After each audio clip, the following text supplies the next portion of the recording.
சிலுவையில் தொங்கிக் கொண்டிருந்த இயேசு ஒரு வார்த்தை சொன்னார், தாகமாயிருக்கிறேன். இந்த ஒரு வார்த்தை ஒரு சாதாரண வார்த்தை அல்ல. அவர் அடிக்கப்பட்டார், முள் கிரீடம் சூட்டப்பட்டது, இரத்தம் சிந்தினார். அந்த வேதனையின் நடுவில் இயேசு சொன்னார், தாகமாயிருக்கிறேன். இது உடலின் தாகம் மட்டுமல்ல. மனிதன் தேவனிடமிருந்து தூரமாகி பாவத்தில் வாழ்ந்தான்.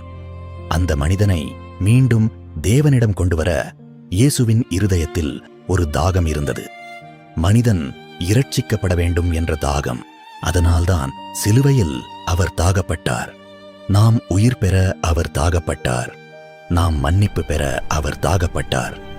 இன்று கூட இயேசு நம் இருதயத்தை தேடுகிறார். அவர் இன்னும் சொல்லுகிறார் போல, நான் தாகமாயிருக்கிறேன்.